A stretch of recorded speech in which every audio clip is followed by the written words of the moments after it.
tyrimais grįsto pradinio ugdymo praktika jaunųjų mokytojų akimis tema. Ir ši tema yra aktuali, nes ateityje ir šiuo metu mes jau ugdymo praktiką grindžiame tyrimais ir labai svarbu, kad šį klausimą jau kaip vieną iš pagrindinių klausimų išsineštų jaunieji mokytojai savo praktiką. Ir šiandien ypatinga diena, manau, ir tokiu požiūriu, kad rezultatais tyrimų dalinsis būtent jau jaunosios pedagogės, kurios tyrimus atliko rengdamos arba magistro arba bakalauro darbus.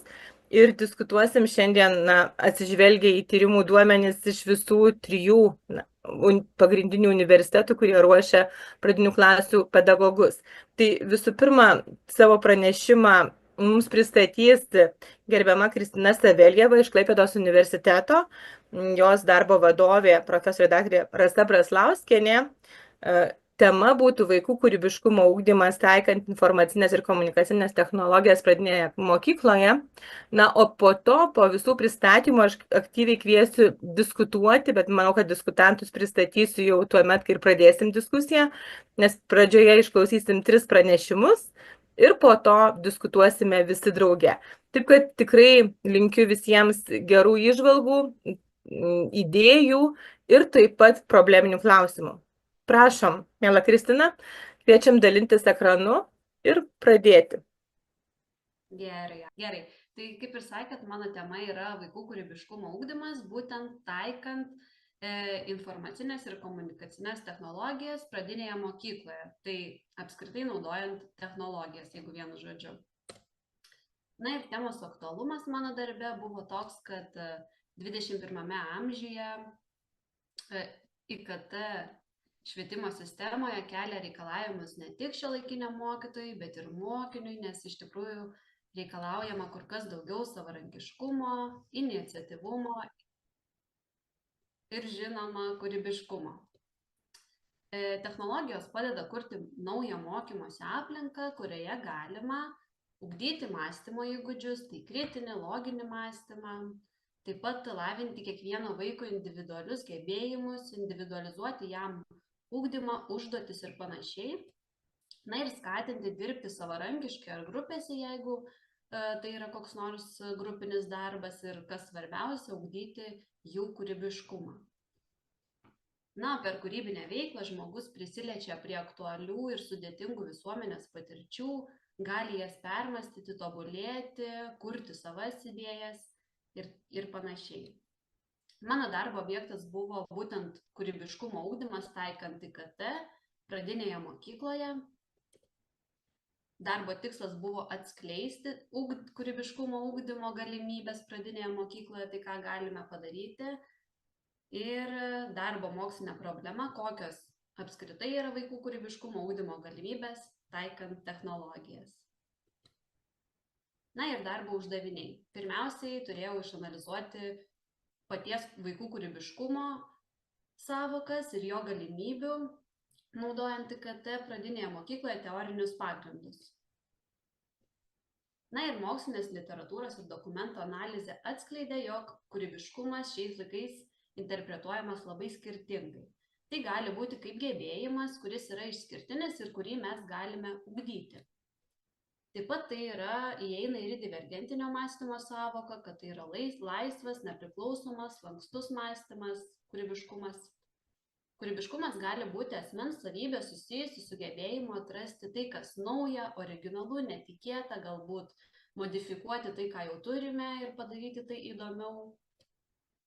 Bet apskritai kūrybiškumas tai yra procesas, kuris pasireiškia naujomis kūrėjo idėjomis, galimybėmis, formomis, išraiškomis ir naujais problemų sprendimo būdais.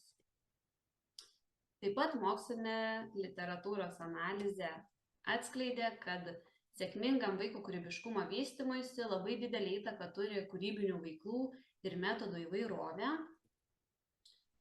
Technologijos iš tikrųjų suteikia daugiau galimybių mokytojams, nes jų integravimas yra orientuotas į mokinį, į jo gebėjimus, individualizavimą ir asmeninį kūrybiškumo ugdymą. Na ir, kaip žinoma, ši karta yra jau skaitmeninė karta, kuri savo gyvenimą neįsivaizduoja be technologijų, todėl yra labai svarbu naudoti tas priemonės, kurios suteiktų galimybę lavinti savo vaizduotę ir saviraišką.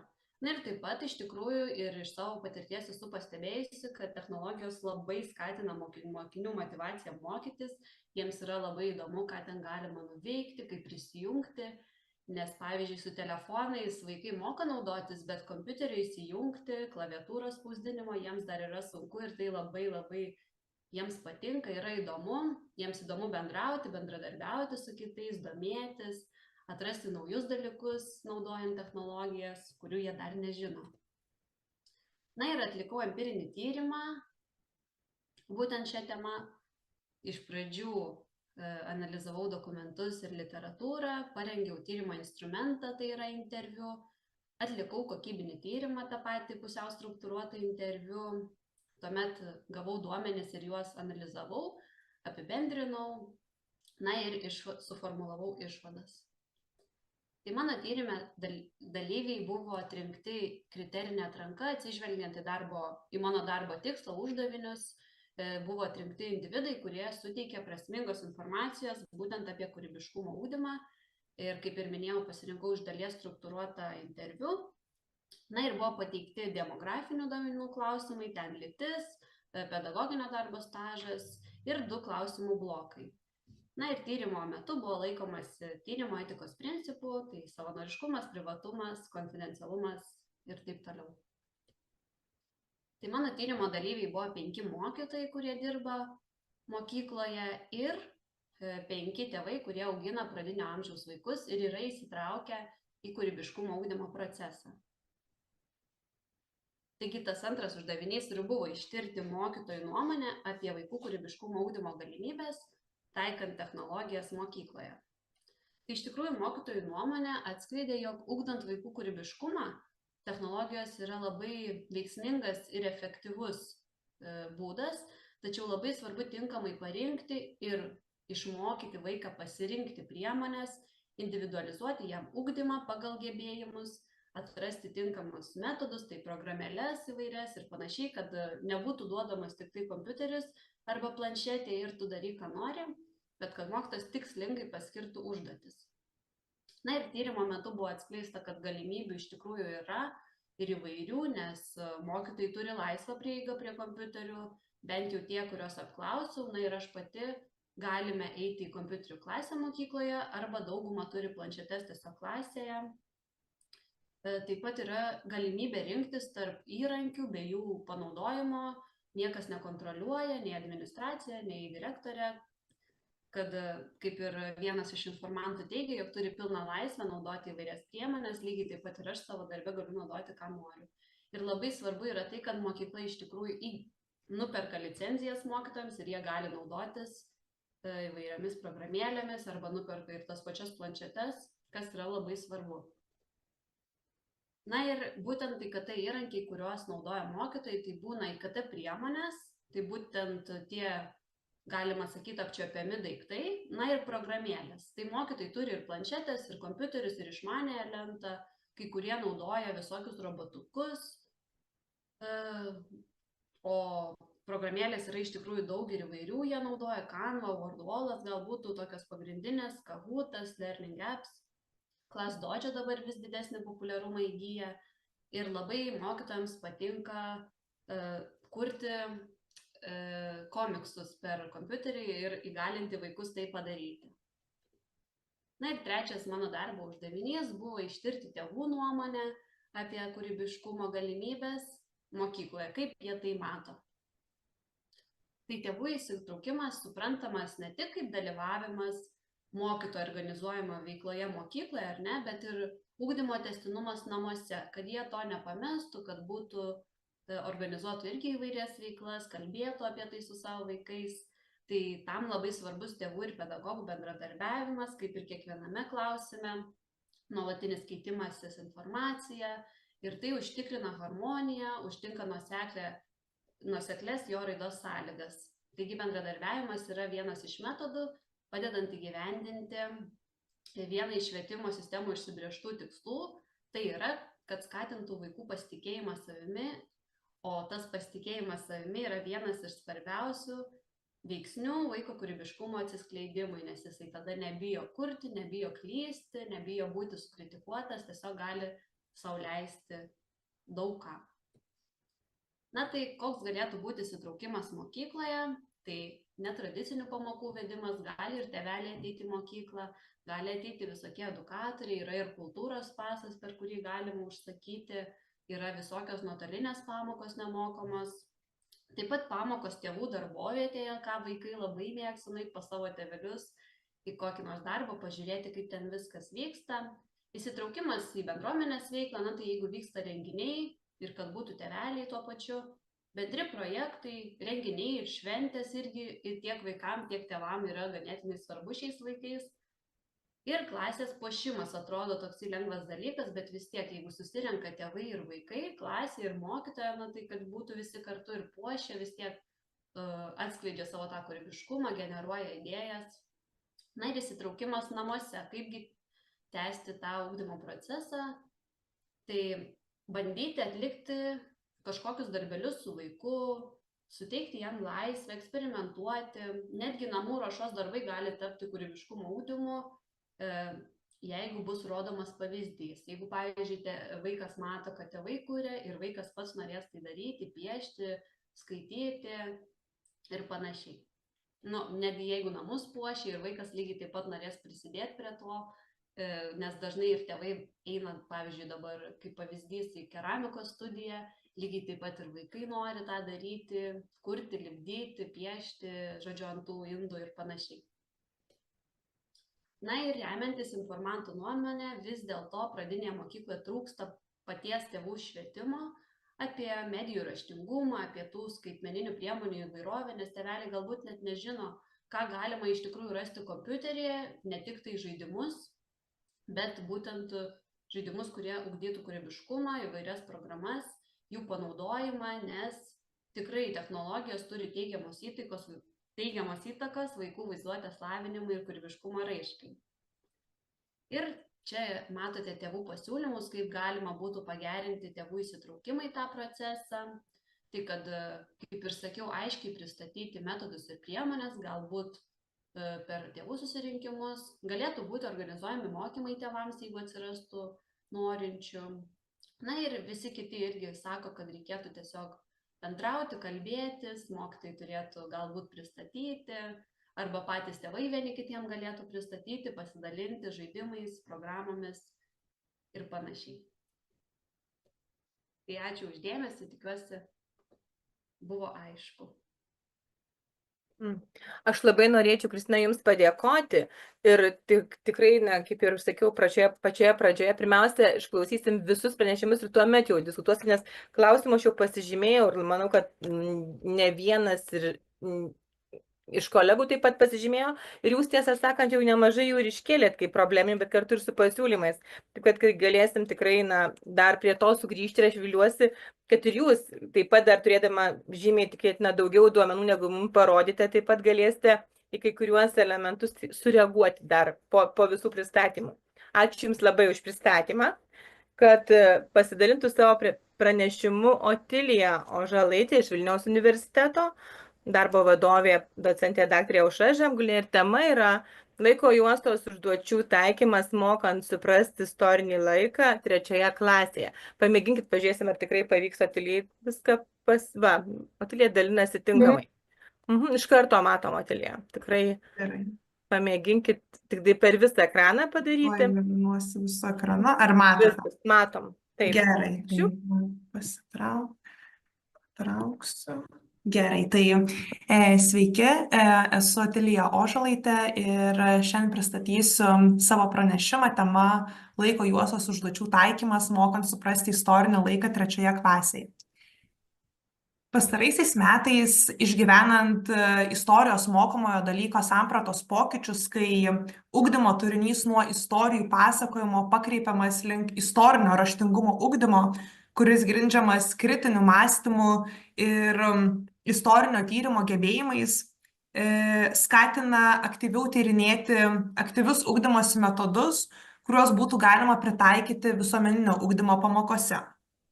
20-21 amžiaus sandūros empiriniai tyrimai nustatė, kad jau nuo 5 metų mokiniai ima suprasti praeitį, geba atskirti konkrečių objektų pokyčius laike paveikslėliuose ir pasakojimuose. Iki šių tyrimų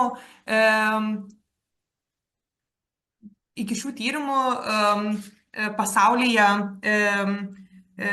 dauguma mokslininkų naudojo kognityvinės raidos teorijos,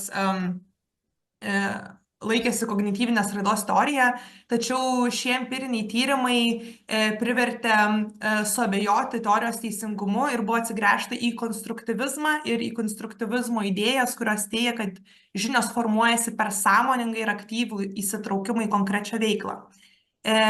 Pastarųjų dešimtmečių tyrimai remiasi Leono Vygockio vaiko raidos samprata, kuri teigia, kad žinios yra konstruojamos besimokančiojo galvoje, kai yra sudaromi nauji informacijos vaizdiniai ir kad mokymas gali paskatinti mąstymo raidą.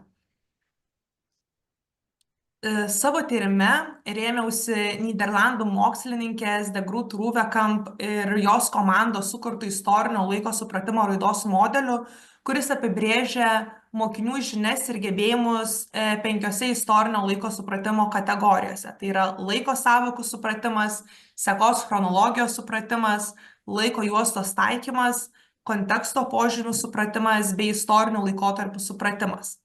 Pagal mokslininkų sukurtą šį modelį teigiama, kad istorinio laiko supratimo gebėjimai auga palaipsniui, pereinant visus 3 lygius.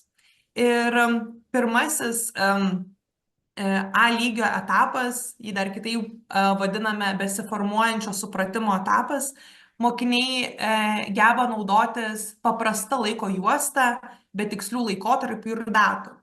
Joje yra nurodomos tik bendro laiko sąvokos, tokios kaip labai seniai, seniai, ne taip seniai, dabar. Vėliau mokiniai pereina į B lygio etapą, pradinį supratimą ir geba naudotis laiko juostomis su kai kurių istorinių laikotarpių pavadinimais, pavyzdžiui, akmens amžius, geležies amžius, viduramžiai.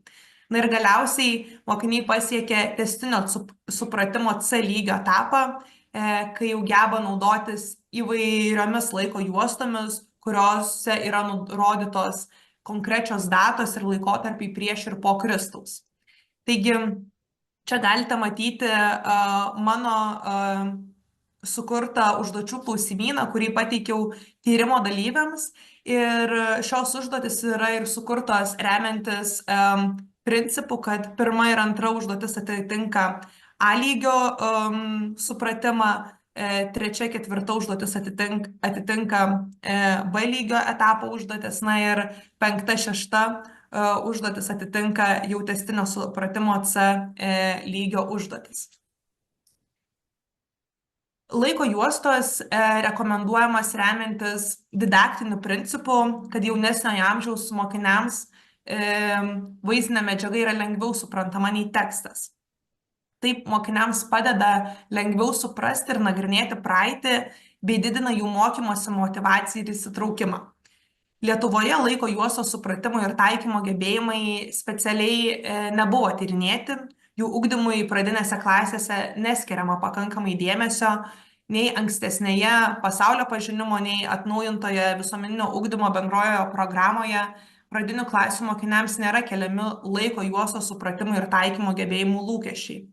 Šiuo tyrimu aiškinausi galimybę keisti situaciją ir nustatyti, ar tikslingai taikant laiko juostos užduotis ugdymo procese galima pagerinti Lietuvos pradinės mokyklos 3 klasės mokinių istorinio laiko supratimo gebėjimus. Šio tyrimo objektas - laiko juostos užduočių taikymas mokant suprasti istorinį laiką. Tyrimo tikslas buvo ištirti pradinės mokyklos 3 klasės mokinių istorinio laiko supratimo gebėjimų pokyčius, kai ugdymo procese tikslingai taikomos laiko juostos užduotis. Pasirinkti tyrimo metodai - tai teorinio studija ir veiklos tyrimas, kai 2 pradinės mokyklos 3 klasėse suorganizuota 16 ugdomųjų veiklų. Vienoje X klasėje 8 veiklose buvo tikslingai taikytos laiko juostos užduotis, tuo tarpu kitoje Y klasėje jos nebuvo taikytos. Šį tyrimą atlikau 2024 metais ir jame dalyvavo 29 trečių klasių mokiniai. Jie pildė užduočių klausimynus prieš ir po ugdomųjų veiklų. Na ir vėliau buvo atlikta mokinių darbų kokybinė, kiekybinė bei lyginamoji analizės. Mokiniai, kurie ugdomųjų veiklų metu taikė intervencinės laiko juostos užduotis, taip pat darbe su jais buvo laikomasi laiko juostos taikymo ypatumų.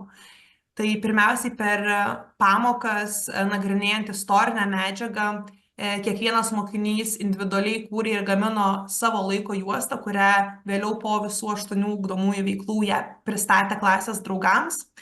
Taip pat klasėje buvo demonstruojama laiko juosta, kuri apėmė tik nagrinėjimo turinio laikotarpius, o ne visą žmonijos istoriją.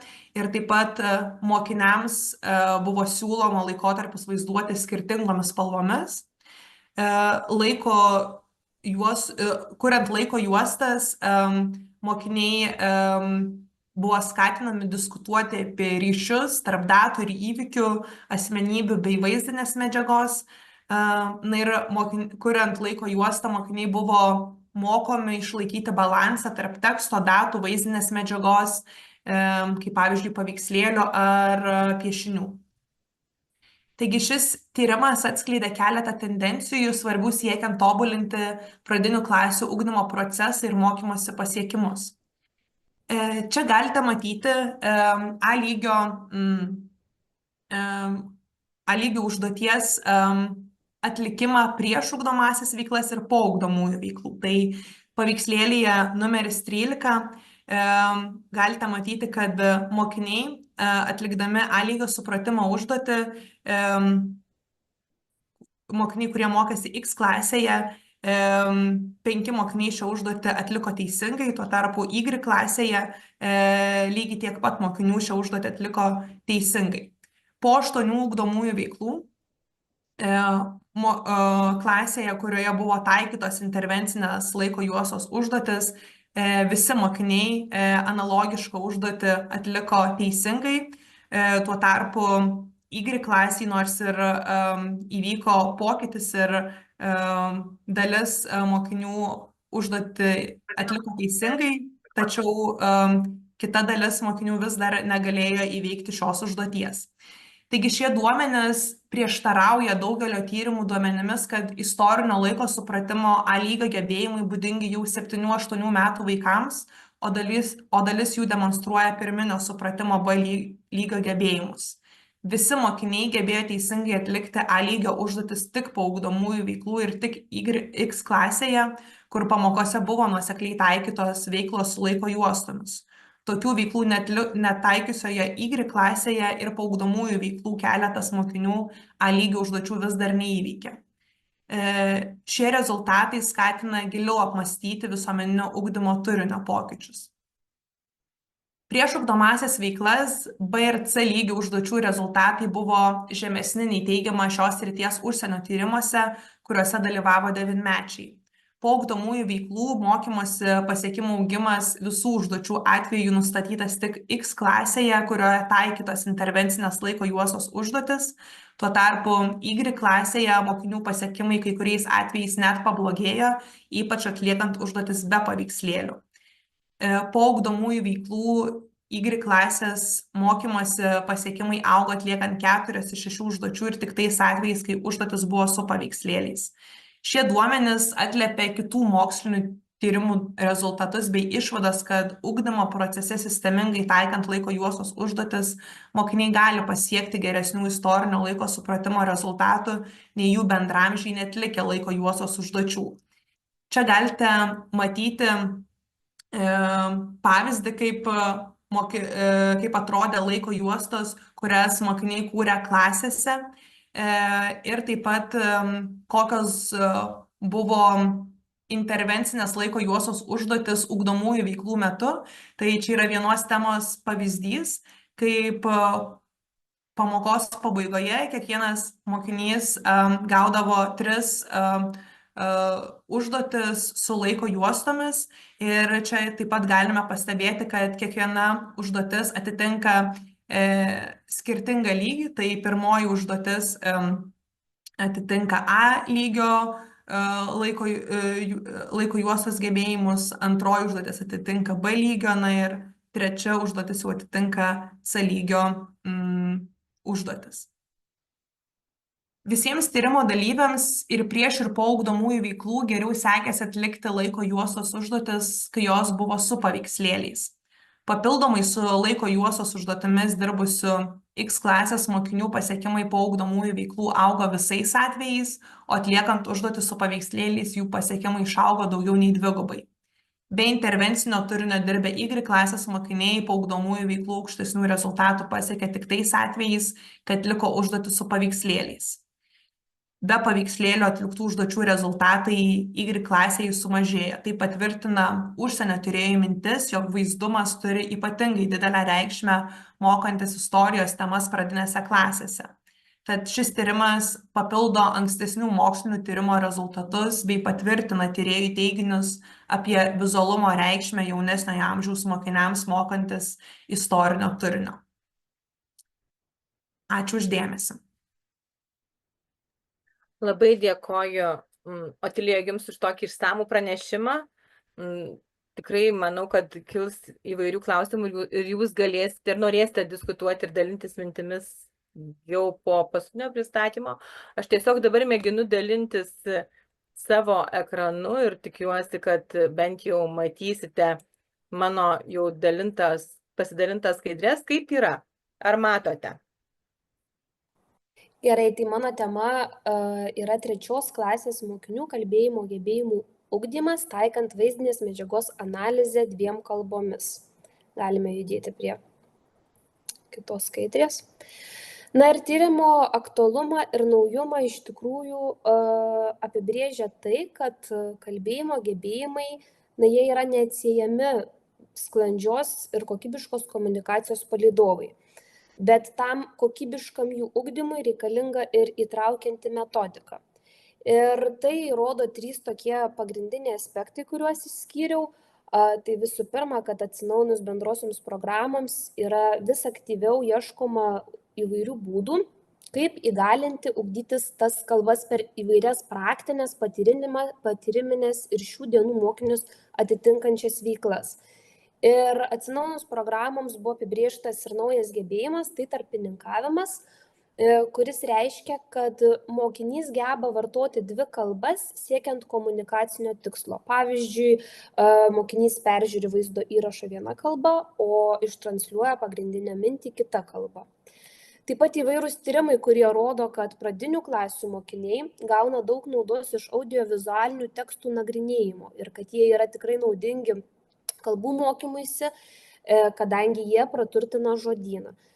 Taip yra todėl, kad mokiniai analizuodami audiovizualinius tekstus kalbą ne tik tais girdi, tačiau mato ir pastiprintai su vaizdais. Tai nėra tik tais vizuali medžiaga ir nėra tik tai garsinė medžiaga, tai yra 2 viename. Na ir globalizuotame pasaulyje, kuriame gyvename, vis dažniau ir dažniau žmonės kalba daugiau nei viena kalba.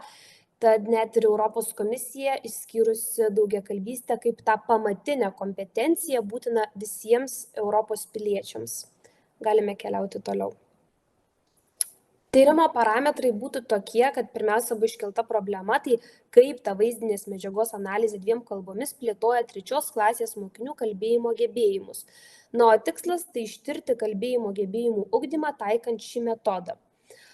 Objektas buvo 3 klasės mokinių kalbėjimo gebėjimų ugdymas taikant vaizdinės medžiagos analizę 2 kalbomis. Tai vėlgi noriu pabrėžti, kad buvo orientuojamas į patį to kalbėjimo gebėjimų ugdymo procesą. Imtis 12 3 klasės mokinių, 6 berniukai ir 6 mergaitės. Pati tuo metu 2 metus dirbau su tais mokiniais, tačiau svarbu pabrėžti, kad šis metodas jiems buvo naujas ir iki tol jie dvikalbio ugdymo modelio nebuvo bandę. Taikyti metodai literatūros šaltinių analizė, veiklos tyrimas bei kokybinė turinio duomenų analizė. Galime įdėti toliau. Tai iš tikrųjų pirmiausia ir pradėsiu gal nuo tos teorinės prieigos, kad kalbą galima įvardyti kaip savarankišką mokymosi priemonę. Tai rodo tokie mokinio įgūdžiai kaip gebėjimas analizuoti, samprotauti ir apibendrinti informaciją bei atvirumas mokymuisi. Ir kad kalbėjimas tai veiksmingiausia priemonė kitiems perduoti savo idėjas, nuomonę ir pažiūras. Iš to galime suprasti, kad kalba ir pats kalbėjimas jis nėra svarbus tik tais kalbų dalykų ribose. Kalba ir tinkamas jos įvaldymas yra reikalingas ir kituose mokomuosiuose dalykuose. Ir visi šie išvardyti gebėjimai tai tikrai įrodo. Dvikalbio ugdymo metodai suteikia mokiniams galimybę suprasti kitą kalbą bei ugdyti jų pažinimo ir kalbinės kompetencijas, o jos įgalina mokinius bendrauti su įvairiais asmenimis ir susipažinti su kitomis kultūromis. Tai vėlgi, tas dvikalbis ugdymas mokiniams atveria ne tik tais platesnės, galbūt ateityje net karjeros galimybės, tačiau ir čia ir dabar įgalina juos bendrauti ir keliaujant, ir susipažinant su žmonėmis, pavyzdžiui, iš kitų šalių. Ir audiovizualinių medijų naudojimas yra praktiškas ir naudingas ugdant kalbėjimo gebėjimus, kadangi tokios medijos perteikia mokiniams medžiagą ir per regą, ir per klausą. Taip pat skatina mokinius komunikuoti tarpusavyje žodžiu. Tai vėlgi, ką ir minėjau, kad pasitelkiant audiovizualinės medijas, mokiniai kalbą savinasi per du pojūčius, ir per regą, ir per klausą. Galime judėti toliau.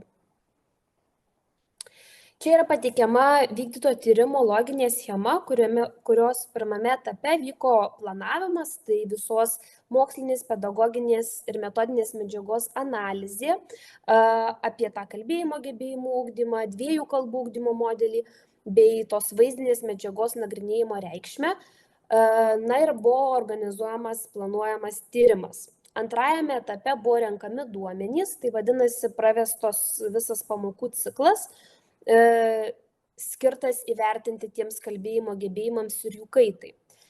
Trečiajame etape vyko jau surinktų duomenų analizė, tai visų užduočių lapų, garsų įrašų analizavimas ir susisteminimas, o paskutinėme veiklos etape formuluojami visi gauti rezultatai, išvados bei pedagoginės rekomendacijos. Galime judėti toliau. Ir iš tikrųjų dabar pristatysiu savo taikytus instrumentus. Pristatysiu vieną iš atliktų pamokų pavyzdį, būtent integruotos lietuvių kalbos ir anglų kalbos pamokos, nes iš tikrųjų pats tyrimas vyko tokiu principu, kad pirmiausia buvo pravesta, tarkim, lietuvių kalba, mokiniai žiūrėjo vaizdo įrašą lietuvių kalba, o analizavo anglų kalbą, tuomet kitoje pamokoje jie žiūrėjo vaizdo įrašą lietuvių kalba, bet analizavo tik tais lietuvių kalba, ir paskui buvo taip kelis kartus kartojama dar su integruotomis veiklomis. Tai pirmiausia, kiekvienoje pamokoje buvo pasitelkti minčių žemėlapiai, kuriuose būdavo klausimas susijęs su pamokoje žiūrėto filmo tema. Jie buvo pasitelkti tam, kad privesti mokinius prie temos, sudominti ir paraginti atskleisti savąją patirtį. Tai vadinasi, mokiniai gavę minčių žemėlapius vieną pusę gaudavo lietuvių kalbą, kur galėdavo šiek tiek plačiau pasisakyti, nes vis dėlto trečių klasių mokiniams yra paprasčiau gimtąją kalbą atskleisti savo požiūrį į tam tikrus dalykus. Kitoje pusėje jie gaudavo anglų kalbą minčių žemėlapį, kur galbūt galėdavo pasižymėti ar pateikti tik raktinius žodžius susijusius su tuo, ką pamatė žiūrėdami vaizdo įrašą. Toliau. Kitas instrumentas ir bene pagrindinis, tai buvo vaizdinės medžiagos analizės užduočių lapai pagal Blumo taksonomiją.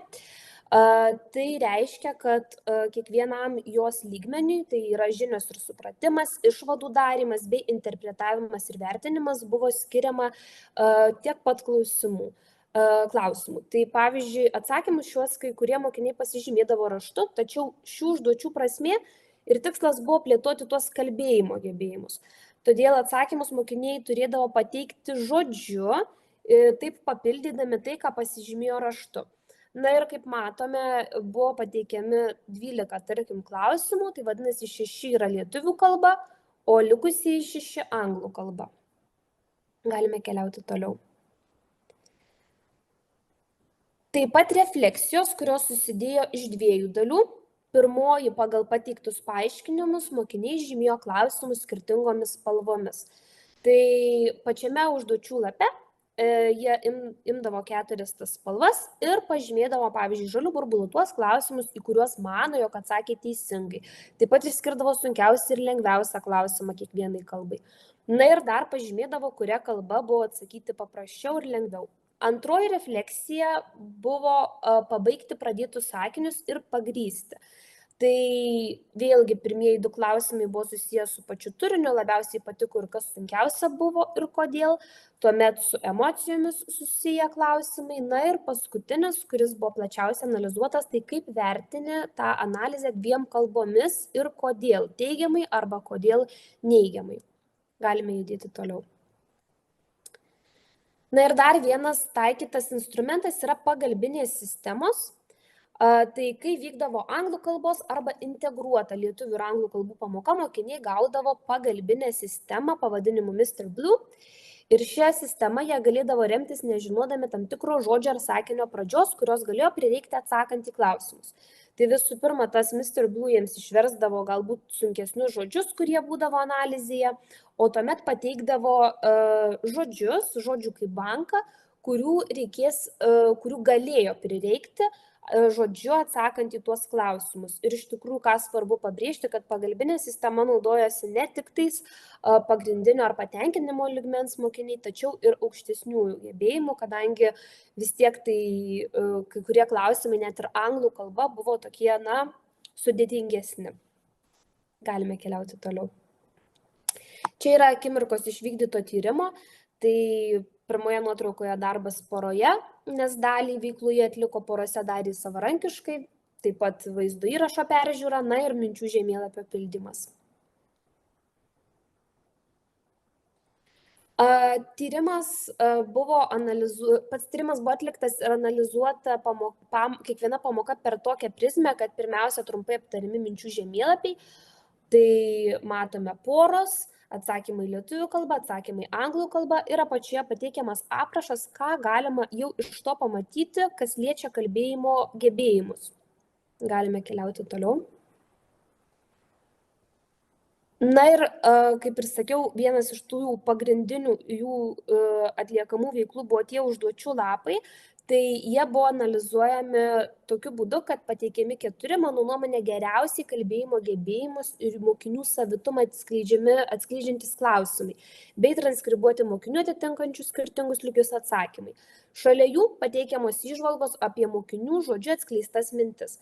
Tai vėlgi mokiniai, žinoma, su pakeistais vardais, lygmenys, atsakymas ir komentaras, ką tai parodo apie kalbėjimo gebėjimą. Galima toliau. Visi likusieji klausimai buvo skirstomi į kokybiškai, vidutiniškai ir nekokybiškai išpildytus pagal mokinių atsakymus.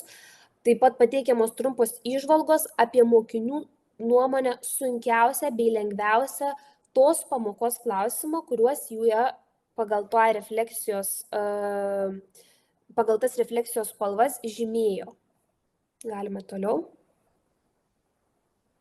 Na ir tyrimo išvados būtų tokios, kad nors Lietuvoje vis dar retai taikomas dvikalbis ugdymas, teigiama jo įtaka kalbėjimo gebėjimams atskleidžiama tikrai daugelį mokslinio šaltinių, užsienio būtent.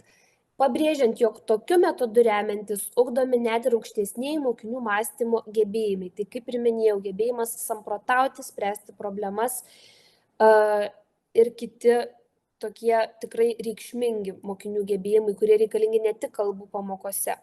Taip pat parinkus kokybišką ir vaizdinę medžiagą bei pateikus gilius, analizuoti skatinančius klausimus, mokiniai gali ugdytis kalbėjimą įdomiai veikdami, skirdami mažiau tikslingų pastangų. Tai vėlgi svarbu pabrėžti, kad mokiniai atlikdami tokias veiklas net nejauti to paties fakto, kad jie iš tikrųjų tai čia mokosi, jie galvodavo, kad tai yra smagi veikla, nes mes dabar pasižiūrėsim kažkokį įrašą ir dabar diskutuosim. Tai toks kaip ir nesąmoningas, atrodo, būdavo, bet jie tikrai labai daug pasisemdavo iš to ir dar tai tikrai juos įtraukdavo, lyginant su įprastomis pamokomis. Tai rodo, kad patirtys vaikus ir sudomino, kadangi tikrai turėjau su kuo palyginti, kadangi, kaip ir minėjau, su ta klase jau buvau dirbusi. Na ir metodo tinkamumą įrodo teigiamos mokinių nuostatos išsakytos refleksijose ir taip pat su kiekviena veikla vis kokybiškesni ir išsamesni mokinių pateikiami atsakymai. Galima keliauti toliau. Na, rekomendacijos pedagogams būtų tokios, jog kuriant vaizdinės medžiagos analizės skirtas užduotis, vertėtų atsižvelgti į 2 pagrindinius aspektus.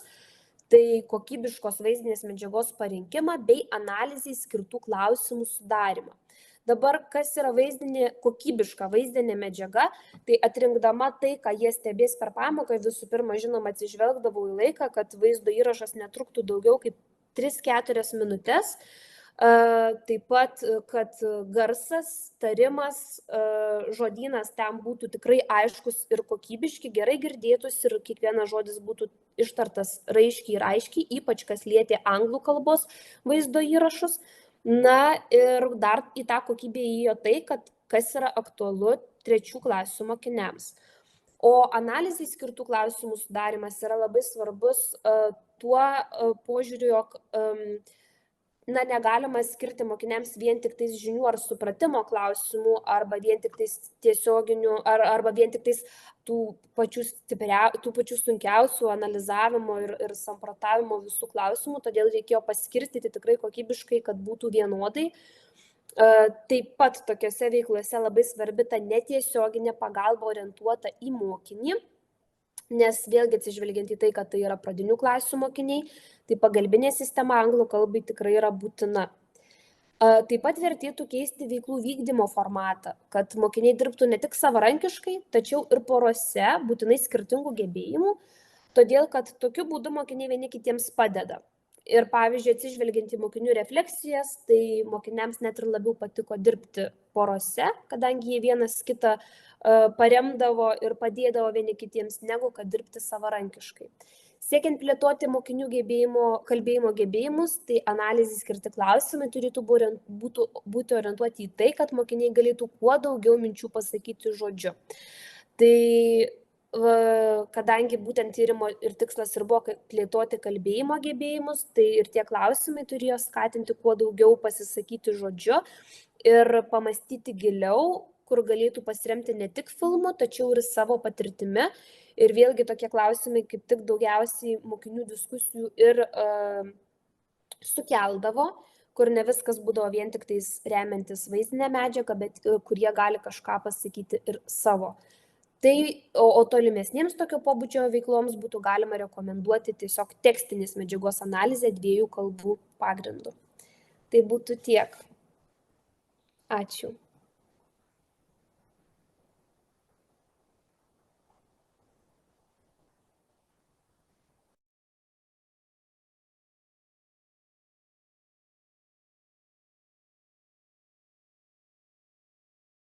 Tikiuosi, kad viskas, nustojau aš dalintis ir visi jau nebematot skaidrių.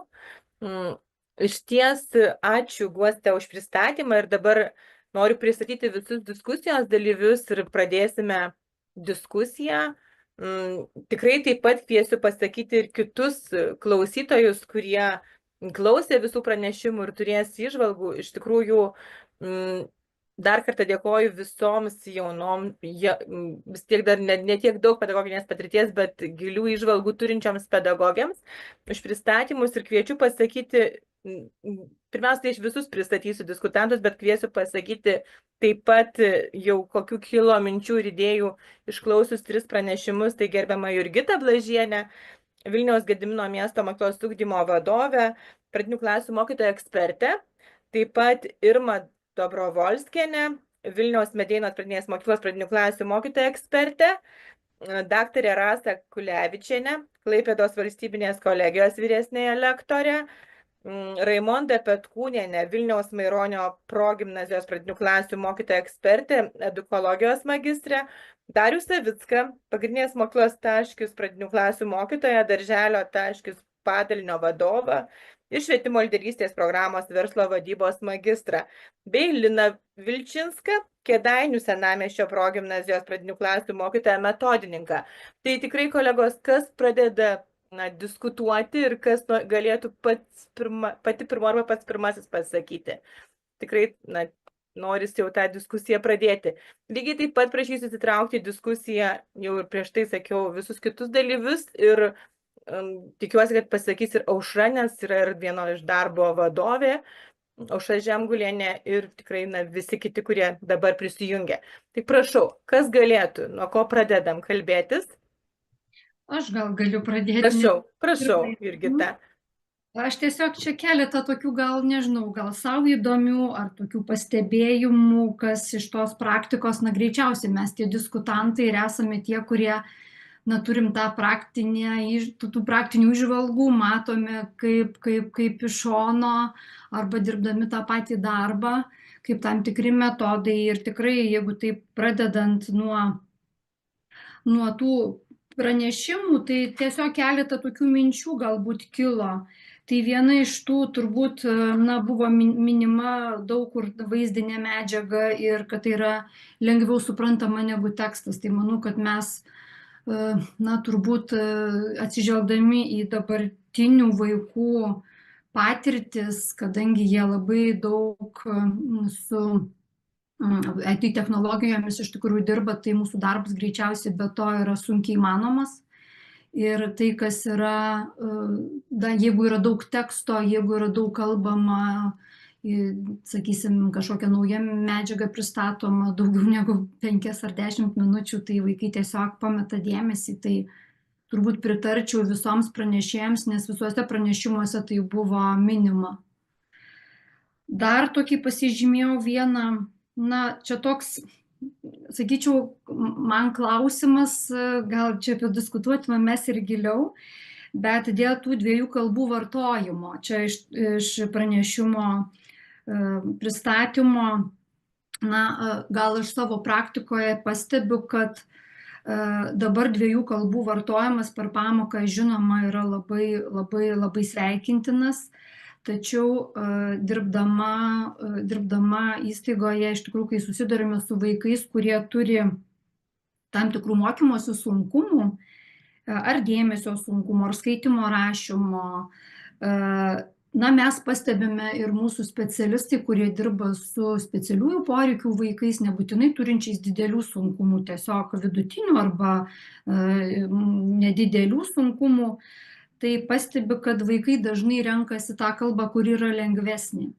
Ir mes stebime, kad vaikai dažnai komunikuoja tarpusavyje pertraukų metu, laisvalaikio metu anglų kalba. Ir ką specialistai sako, ir specialusis pedagogas, ir logopedai stebi, kad dabar vaikai renkasi lengvesnę kalbą dėl to, kad žodynas jų yra labai siauras. Ir matome, kad tas įterpimas angliškų žodžių į lietuvių kalbą labai yra dažnas, net ir rašydami kūrybinius darbus, jie nerasdami tinkamo vaizdingo žodžio, jį tiesiog rašo anglišką. Tai va čia tiesiog, gal aš nežinau, tai platesniai diskusijai, kaip kiti mato, bet mūsų toks va dabar, gal sakysim, poros metų va tokia įžvalga tikrai būtų. Nes žodyną vaikai dažnai anglų kalbos turi net platesnį negu lietuvių. Tai aš čia tokią gal pasėjau mintį, gal kas nors. Aš gal tada norėčiau pratęsti tą pačią mintį, nes irgi man užkliuvo, norėjau paklausti Guostės, gal ten tas tyrimas jūsų atskleidė, kuriągi kalbą labiau patobulino vaikai, ar lietuvių kalbą, ar anglų kalbą, jeigu į tai buvo atkreiptas dėmesys. Iš tikrųjų, kadangi pati tyrimo prasmė ir buvo plėsti abi kalbas ir praturtinti abiejų žodyną, Tai negaliu pasakyti, kuri buvo labiau išugdyta, bet galiu tik tais pakomentuoti tai, kad refleksijose atsispindėjo, kad mokiniams labiau patiko analizuoti anglų kalbą nei lietuvių kalbą. Ir pavyzdžiui, atsakyti į tuos klausimus jiems buvo paprasčiau anglų kalba, kas tikrai mane nustebino, nes tai yra paprasta valstybinė mokykla, kur mokiniai nesimoko įprastai 2 kalbomis. Ačiū, Guoste.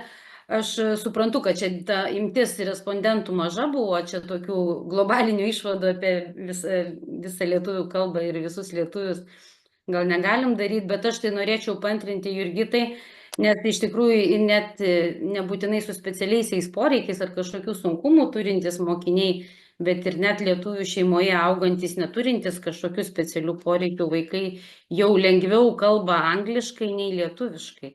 Tiesiog yra atveju, kad lietuviukai sakinyje linksnių nederina, giminių neskiria, skaičiaus. Aš galvoju, ar tik nereikės jūsų būdo rinktis jau lietuviškai bemokant kalbėti. Tai iš tikrųjų čia yra apie ką pamastyti ir padiskutuoti. Tai kviečiu ir kitus išsakyti savo nuomonę. Aš tiesą sakant, tik labai trumpam galėčiau sureaguoti, ką ir dabar išsakė Irma. Iš ties gali būti ir toks atvirkštinis momentas, kad jie, tarkim, pasižiūri ištrauką 2-3 minutės anglų kalba, o apie viską toliau komunikuoja lietuviškai. Ir jeigu yra poreikis, tada ir atmintinės gauna lietuvių kalba, bet tas metodo taikymas yra labiau kaip įtraukiantis ir atpalaiduojantis, kad tu tiesiog per būtent tą formatą atneši ir sieki to, ko tau reikėtų siekti. Aš tiesiog galėčiau, dar kita mintis, tiesą sakant, būtent taip taikyti kalbinio ugdymo pamatus, aš girdėjau ne kartą ir Liuksemburgo mokytojų prašymus, ir būtent Briuselio mokyklų, kurie sakė, kad kol interaktyvumo neteiksite, net ir mūsų lietuvių kalbos, nacionalinės valstybinės kalbos mokyme, tol rezultatus visada pralenks anglų kalba, nes tiesiog labai interaktyviai pateikiama vaikams ir įtraukia. Bet čia, jeigu taip šnekėsim dėl daugiakalbystės aspekto, tai šiuo principu ateityje tikimasi Europoje, kad tai bus pradinukai mokomi net 3 kalbų. Tai yra valstybinės, nacionalinės ir dar 2 užsienio. Nes daug šalių jau šiandien, tai yra šiaurės šalys, pietų Europos šalys, pradinėse mokyklose turi ir 2 užsienio kalbą nuo 3 klasės. Ne tik 1 nuo 1, 2 nuo 3. Šitokia dar platesnė mintis, ką norėjau išsakyti. Kai turima daugiakalbystės kompetencija, reiškia, norim, kad tie gebėjimai būtų gilūs ir kad tu galėtų mintis reikšti visomis kalbomis, vos nelygiaverčiai. Tai dar toks vienas pamatymas. Prašau, Aušra.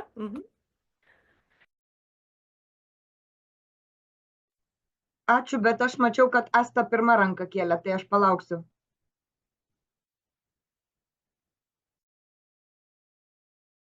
Prašau, Asta, tikrai, kaip tik iš Briuselio ir prisijungusi. Prašau. Sveiki, labą dieną. Smagu matyti ir klausytis jūs čia visus. Iš tikrųjų, aš norėjau paantrinti labai Daivai ir pasakyti, kad tą pačią idėją norėjau pasakyti, kad tikrai daugiakalbystė nėra blogas dalykas, nes vaikų smegenys jau mokslininkų įrodytos yra, kad veikia daug geriau, visapusiškiau ir be to mes padedam pamatus vaikams stoti į pasaulio universitetus.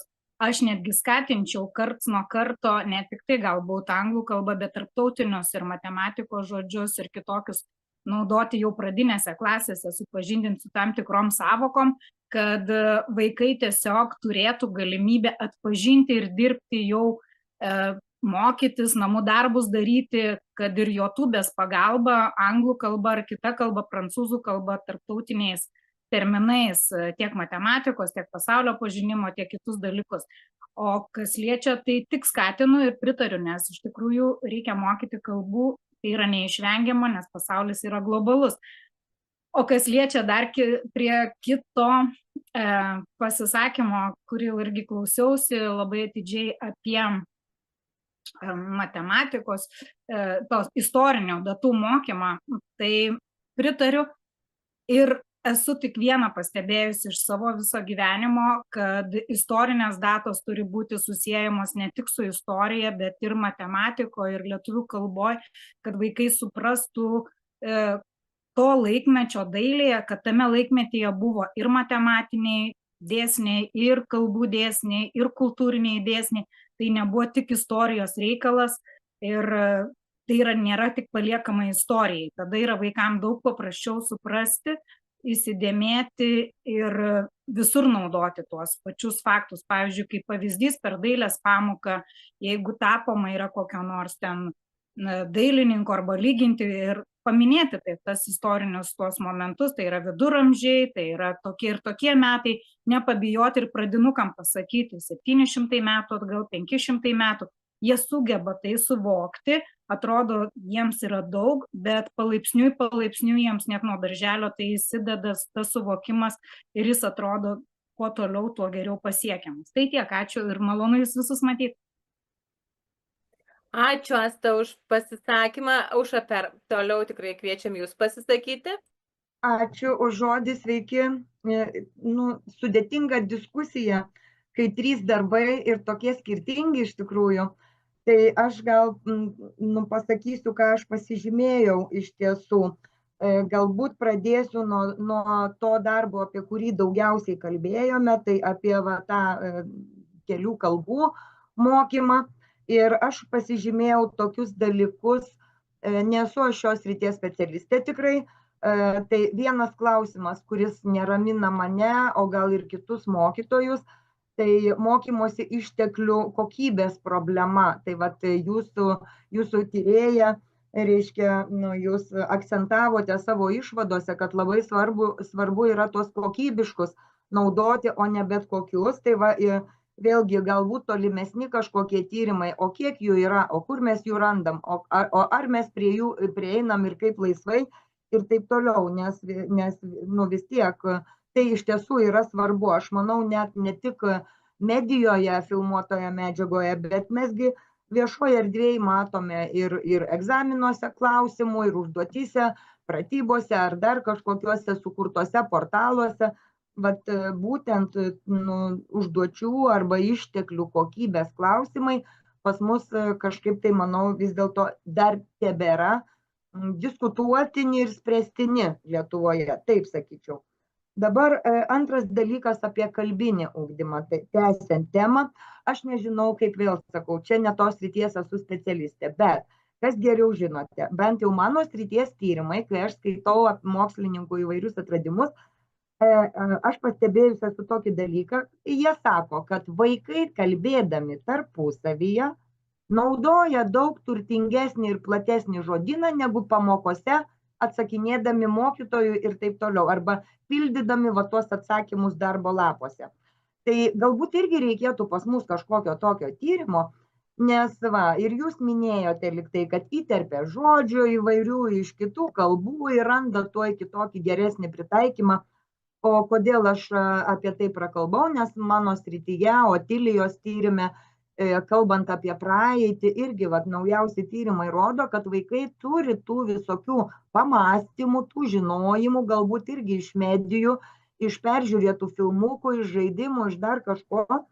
Ir laiko juosta nebėra tai, ką mes turėtume palikti pagrindiniai tik mokyklai pagal Piaget, tik nuo paauglystės ir taip toliau.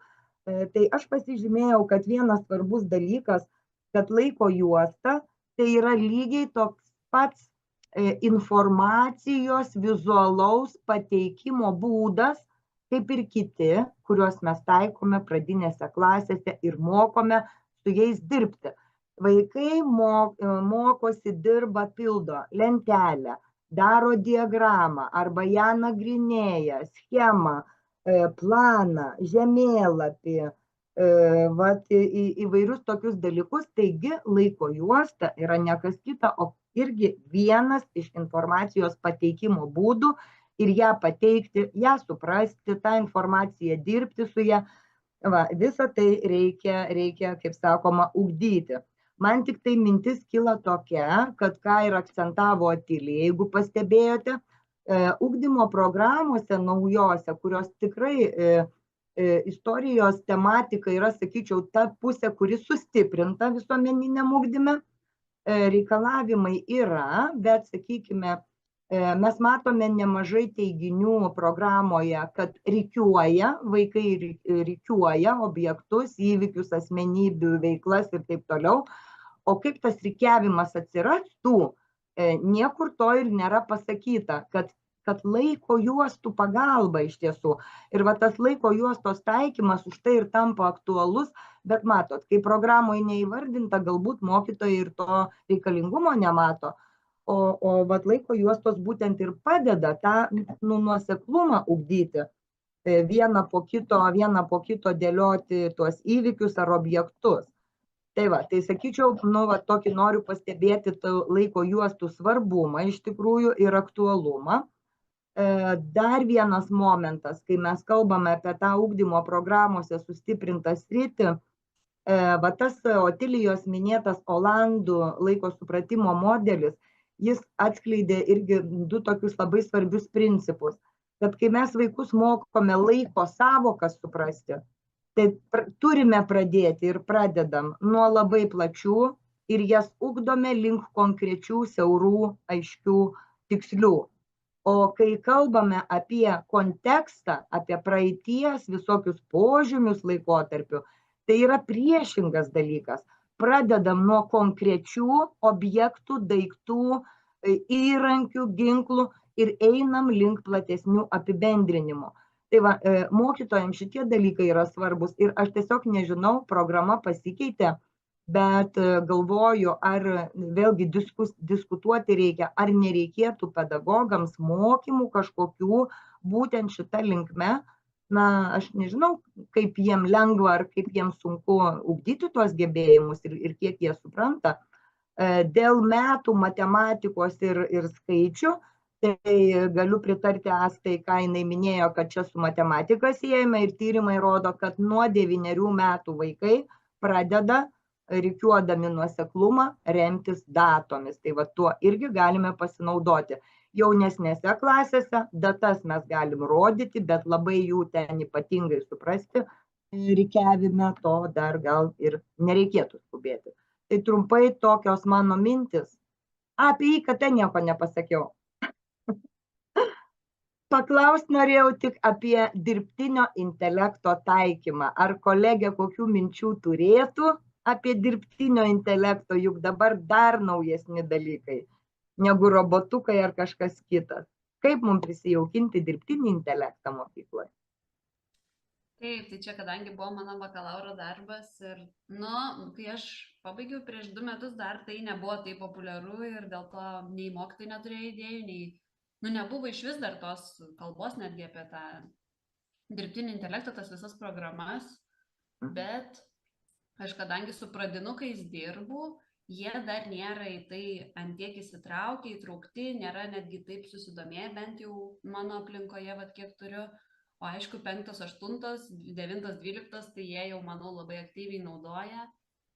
Ir tada, ganėtinai tai apsunkina tą visą procesą, bet aš nieko negaliu pakomentuoti, nes nedirbu su vyresniu. Supratau, Kristina, supratau.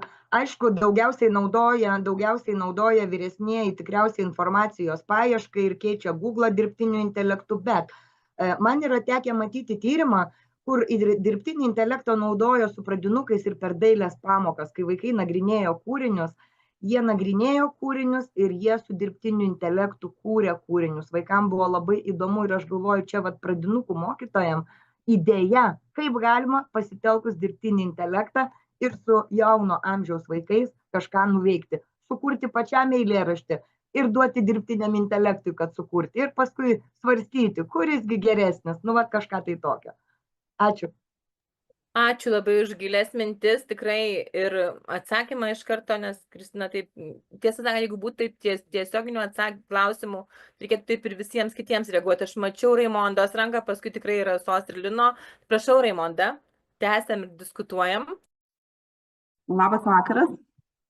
Tai aš galbūt kalbėsiu ne tik tai kaip mokytoja, aš turiu ir 3 vaikų mamos patirtį. Tai galbūt pradėsiu aš iš eilės nuo to kūrybiškumo ir... Ne, pirmas sakinys galbūt toks.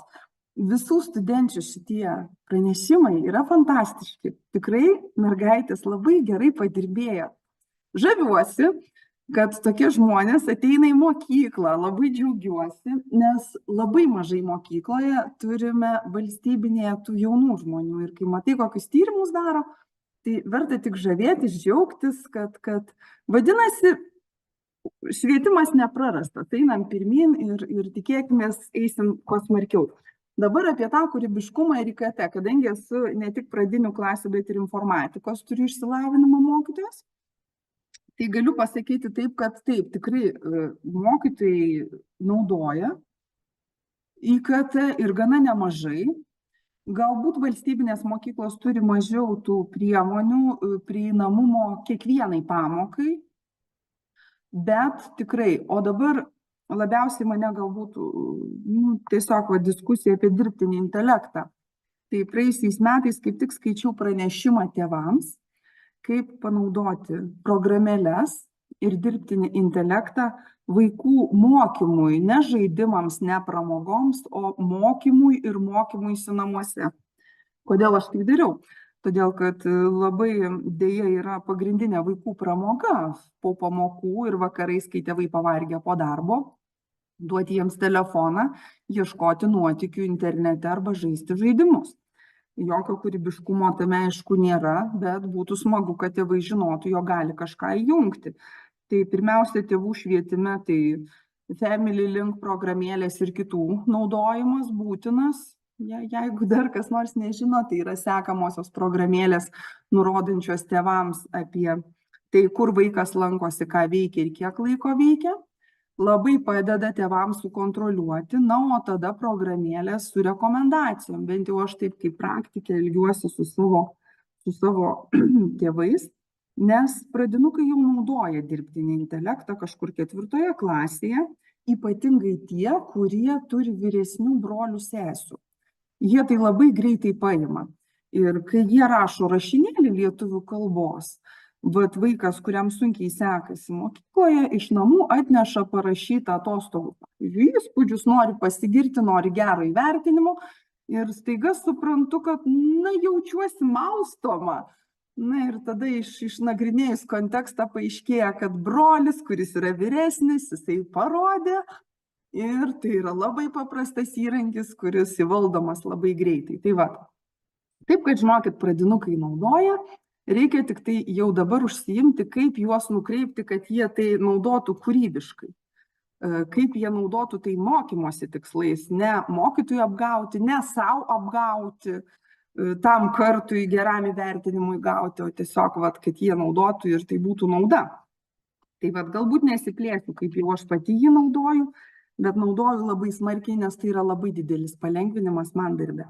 Labai padeda pasiruošti pamokom, paruošti užduotis, testus ir taip toliau.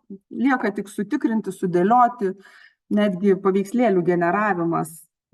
Tarkim, net neslėpsiu, dabar dalyvaujamasis biudžetas vyksta, sugeneravome paveikslėlį, kokios mes norim sporto salės, padarėm tai su mokiniais per kelias minutės ir pateikėme ir mūsų pasiūlymas yra tarp 3 geriausių, balsuosim. Tai ta prasme, reikia į pagalbą tas technologijas imtis ir jų nereikia kratytis, nes vis tiek jos ateina, nueina ir taip toliau. Tai apie laiko juostas, tai čia puikus priminimas, tai darbas, kuris puikiai priminė, nes tikrai mokykloje kaip praktikai mažai jų naudojam. Tokia labiausiai dabar prisiminiau, kad darėm čia praėjusiais metais tą laiko juostą nuo gimimo iki dabar, kaip aš užaugau, kaip žmogaus kūnas pasikeitė, tokia tema jau yra, bet tikrai galėtų būti daugiau. Tai nežinau, ar mokytojams reikia mokymų, bet priminti apie tai, kad reikėtų juos naudoti, tai tikrai reikėtų. Tai ir apie tą dvikalbystę. Tai dvikalbystė, puikus tyrimas, puikiai čia viskas pas jūs nuskambėjo. Iš savo praktikos galiu pasakyti taip, mano klasiai, kai buvo ukrainiečiai ir iš Sirijos mergaitė, tai čia, nežinau, 5kalbystė turbūt buvo. Dabar džiaugiuosi tuom, kad turiu tik tai 3kalbius mokinius, tai yra lenkų, rusų ir lietuvių kalba. Tai, man atrodo, 1 klasėje svarbiausia išmokyti visus taisyklingos lietuvių kalbos, labai svarbu. Ir galbūt, nežinau, tas anglų kalbos nuo 2 klasės, kai pažiūrėjau pamoką, tada nusiraminau, kad žaidžia ir dar ta tik pradžia. kad kuo mažiau vartotų tų žodžių ir neskiestų lietuvių kalbos, taip negražiai pasakiau, tais kitais žodžiais, nes iš tikrųjų labai svarbu, kad vaikai vis dėlto mokėtų, nes mes norime 12 klasėje, kad jie parašytų rašinį, bet kaip jie jį parašys, jeigu viską einam link tos, vis labiau link tos anglų kalbos arba vokiečių. Man dabartinė sistema Lietuvoje kaip ir tenkina, nes šitoj pozicijoje aš galiu daugiau kalbėti kaip mama. Mano 12-okas pernai išlaikė puikiai egzaminus, jisai moka puikiai lietuvių, puikiai moka anglų ir vokiečių kalbas. Vokiečių kalbą pasirinko nuo 6 klasės. Ta pati darau ir su 2 ir su 3 sūnum. Lygiai taip pat ir labai smagiai keliauju po pasaulį, nes vaikai dirba vertėjais, tobulina kalbą. Tai vat tas kelių kalbų mokymasis mūsų mokykloje turi tikrai ateiti ir tikrai reiktų vaikams rodyti pasaulį per kalbinę prizmę, kad tai yra pažinimas kitų kultūrų mokantis kalbas ir kad tai yra labai svarbu. Bet tuo pačiu labai svarbu išlaikyti tą lietuvišką tapatumą. Jeigu norime būti kūrybiški, gražiai šnekėti, aš manau, kad mokytojas pamokoje, mokytojas mokykloje turi užduoti toną lietuvių kalbos. Nežinau, galbūt atrodau griežta mokytoja, bet prašau, kad mano klasėje mokiniai mano kalbėtų lietuviškai, nekištų tų žodžių ir dažnai sakau, kad nelabai supratau, ką tu pasakei. Ta prasme, dėl to, kad bandau jiems įrodyti, kad mes ruošiamės gyvenimui, turim išlaikyti lietuvybę, lietuvišką kalbą. Anglų kalba tiesiog eina šalia kaip toks, papildomas kontekstas. Na, nežinau, kiek tai man pavyksta, nežinau, kiek tos mintys čia svarbios šitoj diskusijai, bet tiesiog, tokie pamąstymai truputį. Tai ačiū labai. Labai dėkoju, Raimonda. Kviečiu pasakyti Rasą. Labas vakaras. Taip, aš irgi labai įdėmiai klausiausi ir pranešimų, tai dėkoju pranešėjams, temos tikrai labai įdomios, vertos dėmesio, aktualumas jų tikrai nekelia jokių klausimų. Dabar dėl pirmojo pranešimo, iš tikrųjų taip, šiuolaikinės technologijos, tai yra raktas į ateities mokymas, niekas tuo neabejoja. Bet aš norėčiau pranešėjos paklausti, jūsų daug išvardintų programėlių vienoje eilutėje reiškia, kad jos yra tikrai visos vertingos, visos teikiančios naudą, visos ugdančios kūrybiškumą. Ar tikrai taip yra? Ar mokytojai nepasakė kažkokių nuogąstavimų, kad ne viskas, kas yra technologijas, iš tikrųjų yra naudinga? Ir apie tai rašo nemažai mokslininkų, kad daug sukurtų mokymosi aplinkų, platformų dėja yra visai nežinomų kūrėjų ir autorių ir ne visada tiek vertingos, kiek yra žadama. Tai aš manau, kad čia turėtų irgi įsijungti kritinis mąstymas, ar ne? Kad technologijos technologijom, bet turi vis tiek būti įžvalgos, ar jos tikrai teiks naudą. Ir kitas būtų klausimas pirmajai pranešėjai. Apie individualizavimą labai nemažai kalbėjote. Kokius aspektus jūs čia turite omenyje? Man liko neaišku. Galbūt galėtumėte plačiau pakomentuoti. Ką jūs čia turėjote mintyje, kalbėdama apie tą individualizavimą? Ar tai yra kažkokio kompiuterinio raštingumo įgūdžiai? Ar tai jūs stebite mokytojų buvo atliktas interviu, ar ne, ką jie galbūt taiko, adaptuoja mokiniams atsižvelgdami į tam tikrus aspektus. Žodžiu, man liko nelabai aišku, norėčiau komentarą. Dėl tų programėlių, dėl to nenaudojimo, aišku, mano interviu buvo būtent tų mokytojų, kurios yra pasižymėjusios Lietuvoje ir Klaipėdoje naudojimą, tai mes nelabai diskutavome apie tai, kokia yra jų žala ir panašiai, nes netoks tikslas mano buvo. O aš jas visas patikrinau, pasižiūrėjau, kai dariau tyrimą, ar jos tikrai yra kūrybiškumo lavinimui skirtos, ar jos apskritai yra naudojamos. Ir kadangi nebuvo taip, kad viena mokytoja išvardino vienas, o kita kitas, jos vis tiek maždaug panašiai apie tą patį kalbėjo, tai kaip ir padariau išvadą, kad jos yra naudojamos ir yra tikslingai naudojamos tos programėlės. Nebuvo, žodžiu, tokių paimtų, kaip čia pasakius, ne į temą. O dėl individualizavimo, ką turiu minty, kad tiek mokytojas, tiek ir aš pati, jeigu siunčiu kokią nors užduotį ir žinau, kad Na, vaikui, pavyzdžiui, sunkiau sekasi skaityti ir, pavyzdžiui, užduotis yra, na, tu turi kokį nors vizualinį diktantą ir jisai turi per technologijas tenai pavaizduoti. Tai jeigu aš žinau, kad vaikui sunkiai sekasi skaityti, aš jam nesiųsiu 5 sakinių diktančiuką, kurį jis man galėtų pavaizduoti, bet sukursiu arba parašysiu jam 2 sakinių. Tai jau atitiks jo gebėjimą ir jam nereikės stresuoti, aš neperskaitau, negaliu padaryti. Na, o vaikui, kuriam gerai sekasi, tai tada galima ir tų papildomų užduočių, ir kitokių, ir lygiai taip pat su matematika, ir su tuo piešimu, ir kūrimu. Jisai gali netgi be jokio diktanto sukurti tam tikrą komiksą, be jokios idėjos pats asmeniškai, ir būtent aš gal tai turėjau minty apie individualizavimą. Supratau, ačiū. Taip, antrasis pranešimas man buvo labai įdomus kaip kalbininkiai. Iš tikrųjų, aš manau, o kodėlgi ne? Ar mes saugom labai tą kalbą, bandome čia tą anglų kalbą kažkur patraukti, tyrimai vis tiek rodo savo, kad niekur mes nuo to nepabėgsime. Ir iš tikrųjų toks matymas, galbūt ir tokia prieiga mokytis tiek gimtosios, tiek užsienio kalbos, galbūt bus ateityje labai prasminga. Čia, aišku, gal mes dar neturime tiek daug tyrimų, ar ne, šitoje srityje. Turime daug neatsakytų klausimų, bet visą laiką, kai susidurėme su tuo, kas yra mažai, apie ką yra mažai girdėta, kas galbūt ne taip plačiai pasklidę praktikoje, kelia tam tikrų klausimų, bet tai yra normalu, tai yra procesas. Tai tiek, ačiū. Rasa, apie istorinį laiko raštingumą nebūtų dėl laiko juostų kažkokių pasakymų? Tai aš galvoju, taip, labai daug pasakė minčių ir gerų minčių, ir gerbiama Aušra sakė, kad iš tikrųjų tos pačios laiko juostos sukūrimas jau yra vaizdinė medžiaga, ar ne, ir jinai tikrai padeda vaikams įsisąmoninti tuos dalykus, kuriuos ir nori akcentuoti mokytojas. Tai įdomus, bet ne mano srities tyrimas, tai buvo tiesiog labai įdomu paklausyti. Mano sūnus beje trečiokas, tai atkreipsiu dėmesį, kaip čia su tom laiko juostom dabar jisai darbuojasi. Ačiū, miela Rasa. Lino, prašytumėm komentaro taip pat. Kad turbūt laba diena visiems, kad jau kol kalbėjo, tai turėjo mano ranka labai aptirpti, nes labai daug minčių pasakė. Labai ačiū už šitą formatą.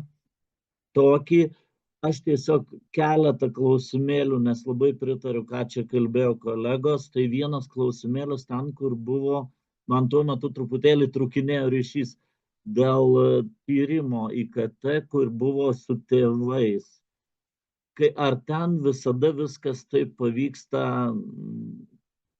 pavyko tom bent mokytojom padaryti tą ryšį, na, sakykime, tokį labai aišku su tėvais, kad ir tėvai įsijungtų į tą reikalą. Tai toks klausimėlis būtų. Supratau klausimą, tai aš klausinėjau, buvo apklausti ir mokytojai, ir tėvai, tai būtent iš tėvų perspektyvos. Ir vėlgi, kadangi mano buvo tyrimas su kriterinė atranka, tai buvo atrinkti tie tėveliai, kurias mokytojas rekomendavo kaip aktyvius įsitraukiančius, kad būtent ir atskleisti tas galimybės, ką jie daro, kaip jie įsitraukia ir ką galėtų ir kiti tėveliai padaryti. Mokytojų nuomonės apie tėvus neklausiau, nes tai pagal tyrimo visas tas taisyklės, negaliu klausti mokytojų nuomonės apie trečią asmenį. Turi būti tiesioginis, kiek žinau. Supratau, nes šiaip mes, manau, ne vienas susidurėm, kad, duodant tas informacinės technologijas, žinot, ir vėl, ir koks čia prisijungimas, ir kaip čia, ir ką čia, ir kodėl čia, kyla tie klausimėliai. Dabar tikrai truputėlis dėl dirbtinio intelekto šiuo metu pasinaudojom, žinokit, net su antrokais padirbėjome su Leonardo tokiu įskiepiu, kur pabraižai ir jis sukuria kažką. Tai aišku, pirmą tai padarėm meniškai ranka ir kas čia galėtų iš to pabraižymo gautis, po to pamatėm, kaip programėlė kuria, tai vaikam buvo didžiulės akys, kaip šitaip gali. Tai tikrai ateina tas dirbtinis intelektas, o dabar dėl laiko juostų, tai žinokit, prieš savaitę kolegė pasidžiaugė, kad labai gražiai padirbėjo su kunigaikščiais, su laiko juosta ir tikrai pritarčiau, berods Aušra kalbėjo, kad reikėtų bent į rekomendacijas įtraukti, kad tas laiko juostas naudotųsi kaip vieną iš formų ir gan efektyvę. Tai labai ačiū už tyrimą. Dėl kalbinio tiesiog ne visai mano sritis, tai nesikišiu. Dėkui. Dėkoju, Linai. Dar aš tikrai kviečiu pasisakyti Darių, nes nepasisakė kol kas nieko. Tikrai prašom, Dariau. Taip, tai čia, kaip ir Linas minėjo, labai daug dalykų pasakė ir su kuo sutinku. Su kuo labiausiai sutinku, kalbant apie informacinės kompiuterinės technologijas, tai kad pagrindinis iššūkis, kuris vienas iš pirmųjų yra, tai yra ta, aš taip vadinu, šiek tiek nuimti vaikam karūną nuo galvos, nes jie labai žaisdami kompiuterinius žaidimus įvairiausius, naršydami socialiniuose tinkluose, jie labai atsiranda įsivaizdavimas, kaip jie viską moka ir viską gali. Ir kadangi kelis metus mokyklą teko vesti atskiras skaitmeninio raštingumo pamokas informatikos ir dabar jau tiesiog apsiribojant su savais trečiokais, tu pamatai, kaip iš tikrųjų tas mokėjimas, juk mokėjimas pasibaigia, kai tu paprašai tiesiog elementariai atsidaryti rašyklę, atsidaryti PowerPointą ir ten pamėginti sukurti, parašyti tekstą ir tada prasideda daugybė klausimų, daugybė pakeltų rankų ir tik tai spėk paskui kiekvieną iš jų. Tai iš tikrųjų tas ir yra, kad reikia šviesti, reikia mokyti. Vienas iš tokių dalykų, kuris galbūt labiausiai pasiteisinę mums ir mokykloje, kalbant apie dirbtinį intelektą, nes jau trečiokai, ketvirtokai jį pradeda po truputį naudoti, ypatingai čia, kaip ir minėjau, kas turi vyresniuosius brolius ir seseris, tai iš tikrųjų jie pradeda naudoti, pradeda ypatingai vairiausius pasakojimo kūrimus kurti. Tai mes tiesiog turėjom tokią visą dieną, galbūt net ir paskirtą, o kas būtų, susijom su Žemės diena, o kas būtų, jeigu dingtų elektra, dingtų internetas. Ir pasinaudodami tą progą kūrėme būtent istorijas, jie patys mokiniai kūrė pasakojimus ir tą pačią buvom susikūrę iš anksto su dirbtiniu intelektu pasakojimą ir mokėmės net per tokią prizmę, kaip mokytojai atpažįsta, kada mokiniai kūrė su dirbtinio intelekto pagalba, kad tai yra pasikartojantys žodžiai, tai pasikartojančios frazės. Ir iš tikrųjų parodėm visas tokias dirbtinio intelekto naudas, trūkumus ir kaip mes tada galim atpažinti, kur tas dirbtinis intelektas yra prisitaikytas ar ne. Ir kad jie juo aklai visiškai nepasitikėtų. Tai mes kaip ir nesistengiame jo drausti, nes jau tikriausiai nebeįmanoma uždrausti, bet tiesiog mes galime protingai, kryptingai veikti ir mokyti juos, kaip tą dirbtinį intelektą naudoti. Ir žinoma, patys mokytojai tikriausiai turim pradėti šitą įrankį prisitaikyti, nes norint, nenorint, mes nuo jo nepabėgsim. Kalbant apie laiko juostas, tai čia man toks prisižymėjau, prisirašiau, artėja trečios klasės kurse tikrai Lietuvos istorinės temos, kaip tai svarbu ir iš tikrųjų manau, kad tai ne tik tai trečioje klasėje aktualu laiko juostas, tai galima pradėti nuo pat priešmokyklinio ugdymo ir palaipsniui pagal tuos lygius, galbūt priešmokykliniai daugiau apsiriboti A lygio, nuo tokių platesnių labai seniai dabar ir tokių tiesiog savo galbūt gyvenimo įvykių susidėlioti į tas laiko juostas ir tai palaipsniui pereiti.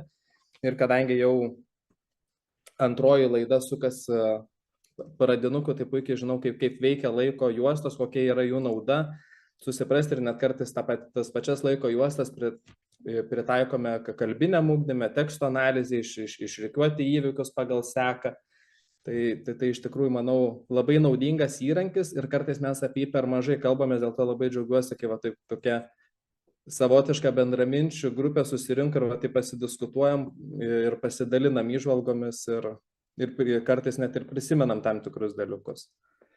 Apie dvikalbį ugdymą, tai žinoma, kadangi daugėja šeimų, kuriuose tėtis arba mama dažniausiai yra angliakalbis, ir tų šeimų daugėja, ir normalu, kad namuose jie dažniausiai kalba angliškai, tai nebepaslaptis ir mes tos angliakalbystės nebeišvengsim. Ir čia kaip prieš tai dabar nebeprisimenu, kas minėjo, galbūt Jurgita, kad jie net ir laisvalaikiu stengiasi, net ir kalba anglų kalba, nes tai yra šiek tiek lengviau. Na, tai iš tikrųjų tai yra iššūkis, su kuriuo mes turime pradėti galvoti, ką mes galime daryti. Ir pats, kadangi dukra yra 3-metė, aš puikiai pats matau, kaip ir tos pačios informacinės technologijos jos taip pat neaplenkia, tu nori, nenori, bet kadangi tu ir pats dirbi kompiuteriu, jos visi, jos neaplenkia visi filmukai ir visa kita, ir kad ir kiek tu apribotum, bet, ta realybė tikrai yra, kad anglų kalba įvairūs edukaciniai filmukai, jie labiau įtraukia ir dukra greičiau pasakė angliškai žodį Apple negu lietuviškai obuolys. Tai yra ženklas, kaip mes turėtume iš tikrųjų mėginti kurti programėlės, kurti vaizdinės priemonės, kompiuterinius įvairiausias programas, kad jos skatintų kalbėti lietuviškai, nes šioje vietoje viskas anglų kalba pateikiami vizualiai, pritraukia ir tada tu net neatplėši, ar tai yra 3-metis, ar tai yra 5-metis, ar tai yra pradinės mokyklos mokinys. Nes kaip pavyzdys, net ir lietuvišką edukacinį turinį žiūrint, jisai yra mažiau pritraukiantis negu ta pačia tema susiradus anglų kalba. Tai taip ir gaunas tiesiog norint praplėsti vaikų akiratį, einant į gylį, tikrai tu pamokoje kartais renkiesi žiūrėti anglų kalba negu lietuvių vien dėl to, kad jisai daugiau įtraukiantis, informatyvesnis yra. Tai čia labai mes turim savo keltis tikslą palaikyti balansą anglų kalbos ir lietuvių kalbos, kad tą lietuvybę ir lietuvių kalbą išlaikyti. Tai kol kas būtų tiek mano įžvalga. Labai dėkoju. Iš ties, aš tikrai dar prašyčiau išsakyti minčių tuos, kurie dar nekalbėjo ir nori pasisakyti, nes aš visiems minėjau, kad turėtų trukti 2 akademinės valandas šis renginys ir jau eina į pabaigą. Tik aš tiesiog ir pati iš to, ką klausiau, iš visų pranešimų, net ir norėjau dar galbūt perklausti, gal bent kažkas sureaguos į tai, ar mums Lietuvoje vis tik netrūksta įrankių, nes mes matom, kad tikrai galime mokslu grįsti pradinio ugdymo praktiką, bet iš to, ką aš klausiau ir Otilijos pranešime, tikrai aš žinau, kad Guostė tikrai tą patį darė pati ir mes kartu darėm labai daug dalykų. Ir Kristina tikėtina, kad pati instrumentus kūrė. Kaip yra dėl instrumentų? Ar nereikėtų čia panašiai net ir, kad ir laiko juostų atveju, ar nereikėtų jų įvairovės, kuri būtų pasiekiama, nes kiekvienas mes ir laiko tiek neturėsime kada skirti ir kas palengvintų Lietuvoje šį tyrimais grįstą ugdymą taikyti visiems visuotinai. Toks būtų atviras klausimas, bet gal būtų ir įžvalgų kolegų.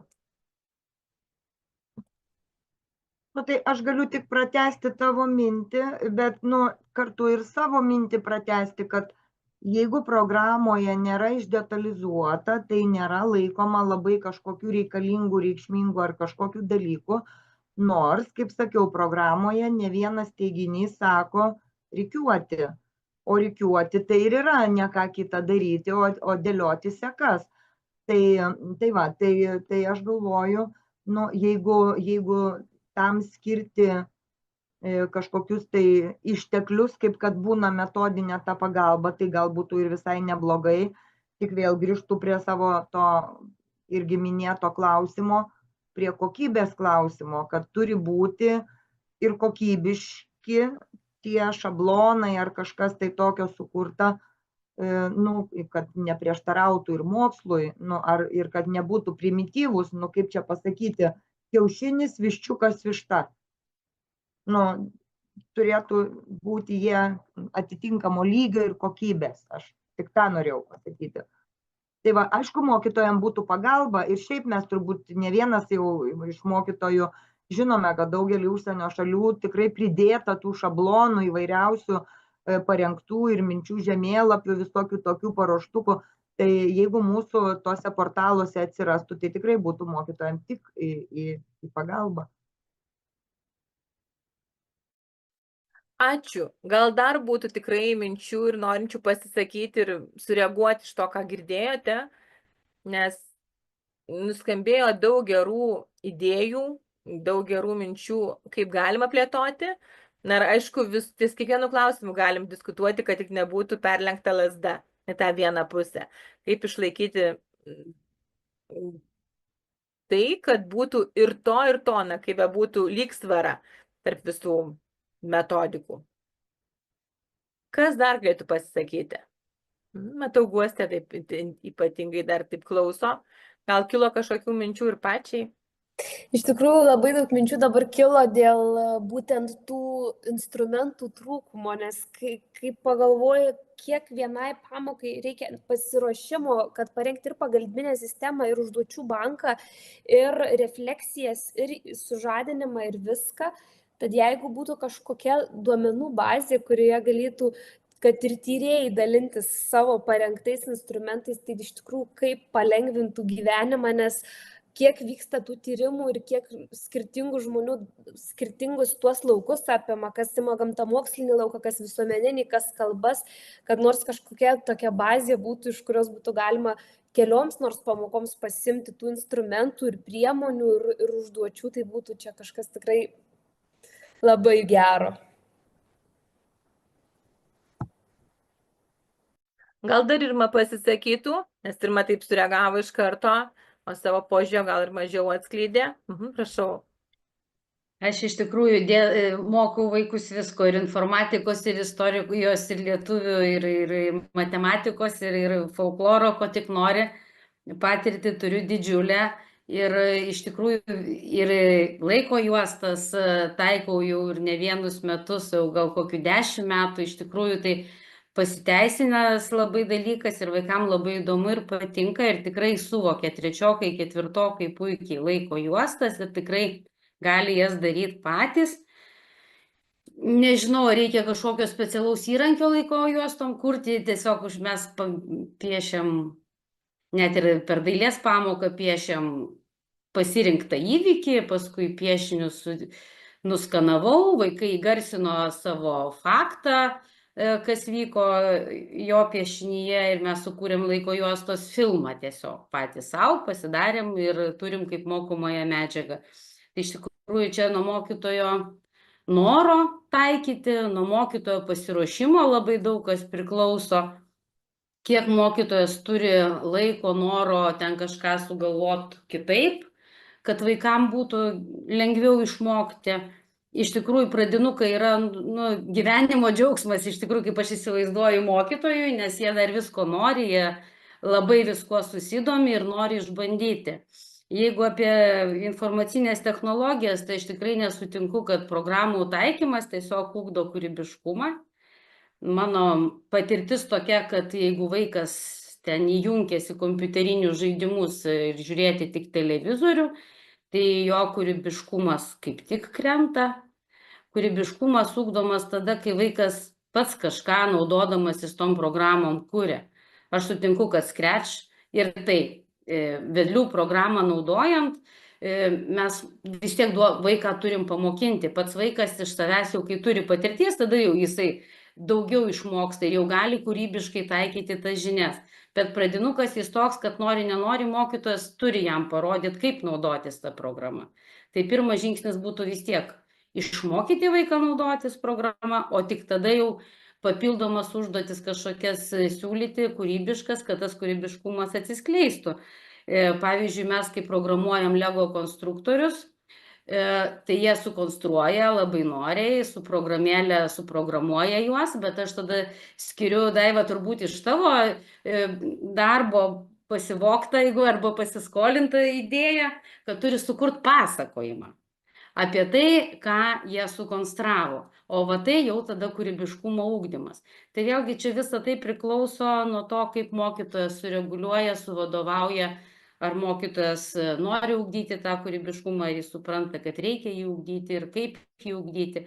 Na, bet visa tai su patirtim. Tai aš linkiu visiems išbandyti naujų dalykų ir nebijoti. Viskas, jeigu suklysti, pataisoma.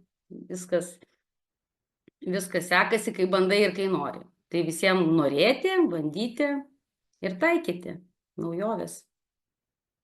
Ačiū. Dėkoju. Iš ties, jeigu dar būtų tokių pasisakymų ir kaip ir apibendrinimų, tai tikrai kviečiu tai ir padaryti.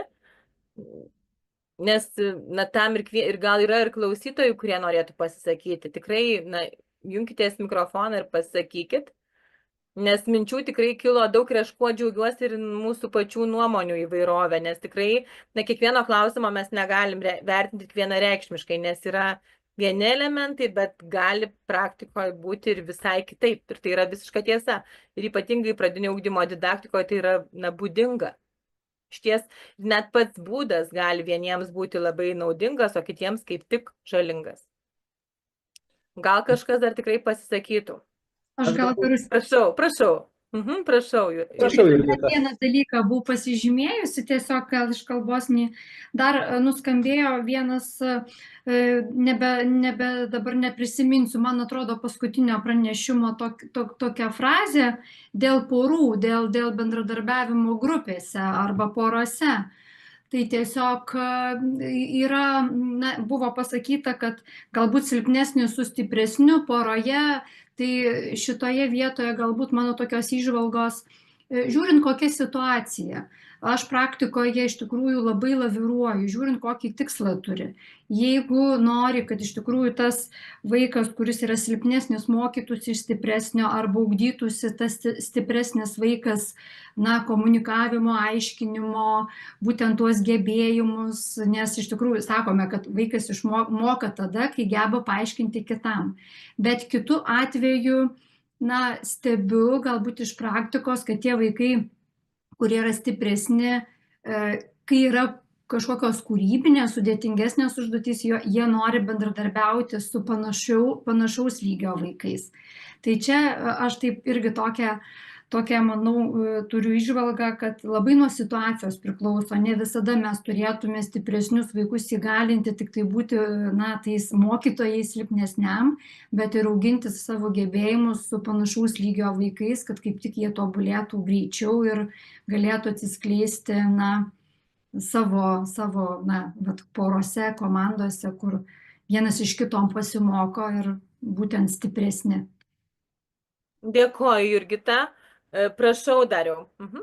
Aš tai tiesiog gal tokio savo apibendrinimo pasidariau, kad nors ir sakėm, kad tos ir sritys šiek tiek skirtingos, ir temos skirtingos, ir kaip ir gal sunku diskutuoti, bet aš pasižiūrėjau taip, kad tiesiog kiekviena tema gali labai vieną kitą papildyti.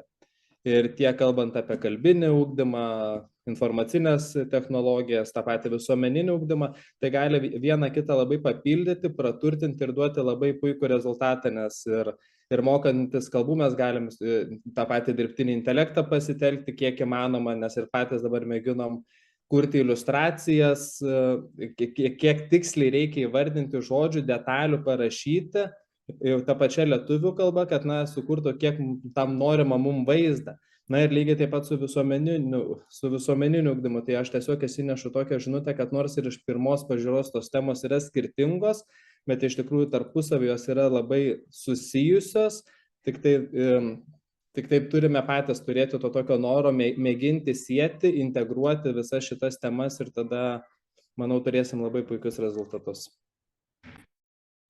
Tikrai ačiū, Dariau. Tiesą sakant, aš manau, kad galime jūsų mintimis ir baigti, nes jūs taip apjungėt visumą ir manau, kad atsakėte į visus mūsų klausimus tokiu gražiu apibendrinimu. Ir aš manau, kad tikrai reikėtų mums tikėtina diskutuoti ir ateityje ir gal įvairesniais formatais, bet džiaugiuosi, kad šiandienos forumas palietė ugdymo turinio lauką. Būtent tai, kas vyksta klasėje, kas vyksta mokykloje. Ir linkiu nepavargti ieškoti vis naujų būdų ir ugdymą grįsti tyrimais.